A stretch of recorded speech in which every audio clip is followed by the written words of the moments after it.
అమరావతి రాజధాని పనుల్లో ఇప్పుడు రెండో సీలింగ్ భూములు కూడా తీసుకునే ప్రయత్నం అయితే జరుగుతుంది. దాని మీద కొంత చర్చలు కూడా జరుగుతున్న పరిస్థితి అయితే ఉంది.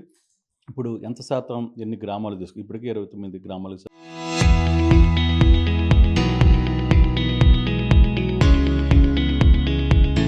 సంబంధించిన రైతులు స్వచ్ఛందంగా భూములు ఇచ్చిన పరిస్థితి మనం చూసాం. రెండో విడతలో ఏ విధంగా దీన్ని ముందుకు తీసుకెళ్లే ప్రయత్నం అయితే మంత్రి నారాయణ గారు ఉన్నారు. మాట్లాడే ప్రయత్నం అయితే చేద్దాం. సార్, ఏ విధంగా ఉంటుంది సార్? ఇప్పుడు రెండోకి మీటింగ్ కూడా స్టార్ట్ చేశారు. ఎలా ఉంది? అమరావతి క్యాపిటల్ సిటీలో ఏదైతే ఇంటర్నేషనల్ స్పోర్ట్స్ సిటీ, కొన్ని స్మార్ట్ ఇండస్ట్రీస్ పెట్టాలనే ఉద్దేశంతో యాక్చువల్గా 16,667 ఎకరాలకి యాక్చువల్గా ల్యాండ్ పూలింగ్ నోటిఫికేషన్ ఇవ్వడం జరిగింది. అయితే రైతు సోదరులు కూడా వాళ్ళు కొన్ని విషయాలు అడగటం జరిగింది. దాని మీద గౌరవనీయ ముఖ్యమంత్రి గారితో సమావేశం ఏర్పాటు చేశాం. వారు యాక్చువల్గా వారితో మాట్లాడటం, వాళ్ళు అడిగిన వాటిలో కొన్నిటిని యాక్చువల్గా యాక్సెప్ట్ చేయటం కూడా జరిగింది. యాన్యుటీ పెంచమని రిక్వెస్ట్ చేశారు. అయితే గౌరవ ముఖ్యమంత్రి గారికి వాళ్ళు మీ ఇష్టం సార్, మాకు ఎంతో కొంత పెంచండి అంటే గౌరవ ముఖ్యమంత్రి గారు ఎంతో సానుకూలంగా 30,000 నుంచి 40,000 ఎకరాకి చేయటం. అదేవిధంగా రుణమాఫీ, ఇప్పుడైతే రుణమాఫీ లేదు, 14-19 రుణమాఫీ చేశాము. అయితే ఈ క్యాపిటల్ సిటీలో ఎవరైతే రైతులు ల్యాండ్ ఈరోజు ఇస్తున్నారో కుటుంబానికి 1,50,000 వరకు ఆ రోజు 14-19లో ఇచ్చిన ప్రకారం వాడికి ఇవ్వటానికి యాక్చువల్గా గౌరవ ముఖ్యమంత్రి గారు యాక్సెప్ట్ చేయటం, దాని మీద రైతు సోదరులు ఎంతో ఆనందాన్ని ఎక్స్ప్రెస్ చేశారు.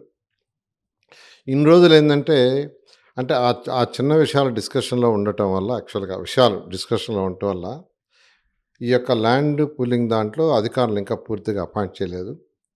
ఈరోజు యాక్చువల్గా అధికారులతోనూ ఇద్దరు ఎమ్మెల్యేలతో కూర్చొని డిస్కస్ చేయటం వల్ల ఇమీడియట్గా సర్వేయర్స్ కావాలా, కనీసం ఒక 75 మంది సర్వేయర్లు కావాలని సిఆర్డీ కమిషనర్ అధికారులు నిర్ణయించారు. దాని మీద యాక్చువల్గా కన్సర్న్ డిపార్ట్మెంట్ వాడితోనూ కన్సర్న్ మంత్రితో మాట్లాడి యాక్చువల్గా ఆ స్టాఫ్ని, అదేవిధంగా కొంతమంది స్టాఫ్ని కూడా అడిగారు. వాళ్ళందరినీ అంటే ల్యాండ్ పుల్లింగ్ చేయటానికి తగిన అధికారులు ఉండాలి. దాని విషయం వాళ్ళ మీటింగ్ పెట్టుకొని చాలా డీటెయిల్గా డిస్కస్ చేసి వాళ్ళందరికీ కూడా టార్గెట్ ఇచ్చాం. ఆ టార్గెట్ ప్రకారం ఇంక ల్యాండ్ పుల్లింగ్ ముందుకు పోతుంది. అంటే కౌలు చెల్లించడానికి కూడా సిద్ధమవుతున్నట్టు కూడా ఉంది. ఆ ప్రస్తావన ఏమైనా జరుగుతోందా? ఆ కౌలు కూడా ఏదైతే మనం ఎకరాకి ఇప్పుడు 40,000 ఇవ్వదలుచుకున్నాము, దాన్ని కూడా ఇవాళ సిఆర్డీ కమిషన్ క్లారిటీగా ఇచ్చాం. ఏ రైతు వాళ్ళు కన్సెంట్ ఇచ్చినా ఇమీడియట్గా దాన్ని వెరిఫై చేసుకున్న డాక్యుమెంట్స్ అంతా సర్వే కూడా చేసుకొని వీలైనంతరకు 15 రోజుల లోపల వాళ్ళ కౌలు కూడా వేసేటట్టుగా, ఏదైతే ఆ రుణమాఫీ అనేది ఉందో 1,50,000 వరకు కుటుంబానికి, దాన్ని కూడా వేయాలని చెప్పి ఈరోజు ఆదేశాలు ఇవ్వటం జరిగింది. వాళ్ళు కూడా దాని మీద వర్కౌట్ చేస్తున్నారు. రైతు సోదరులు ల్యాండ్ ఇచ్చిన వీలైనంతరకు 15 రోజుల లోపల ఇచ్చే విధంగా ఇవ్వటం జరుగుతుంది. మొదటి విడత కౌలు కూడా కొంచెం పెంచాలనే ఆలోచన కూడా ఉంది. ఆ దిశగా కూడా చర్చలు జరుగుతున్నాయి. నిజమేనా? మొదటి ఏదైతే ఫస్ట్ ల్యాండ్ పూలింగ్ తీసుకున్నామో 34,400 ఎకరాలు, అది ఆల్మోస్ట్ అయిపోయిందండి. వాళ్ళకి యాక్చువల్గా 5 సంవత్సరాల యాన్యుటీ కూడా పెంచడం జరిగింది. అది అయిపోయి యాక్చువల్గా అది కంటిన్యూ అవుతుంది. సార్, ఏదైతే ఇప్పుడు మనం మేలోకి కొన్ని తర్వాత ఐఏఎస్ భవనాలు కావచ్చు, మంత్రుల భవనాలకు సంబంధించి ఉన్నాయో, అవి అనుకున్న టయానికి అందజేసే ప్రయత్నం జరుగుతోందా? ఒక డేట్ కూడా ఫిక్స్ చేస్తున్నారు. ఎమ్మెల్యే క్వార్టర్స్ అయితే పూర్తయిపోయినాయండి. అదేవిధంగా ఎమ్మెల్సీలో ఐఏఎస్ యొక్క అధికారులు కూడా బహుశా 10వ తేదో 15వ తేదో టవర్స్ పూర్తయిపోతాయి. అయితే ఏదైతే మినిస్టర్స్ బంగళాలు కావచ్చు, ఐఏఎస్ ఆఫీసర్ బంగళాలు కావచ్చు, జడ్జెస్ బంగళాలు కావచ్చు, వీటిలో నెక్స్ట్ మంత్ 15కి వాళ్ళు 50% హ్యాండ్ ఓవర్ చేస్తా ఉన్నారు.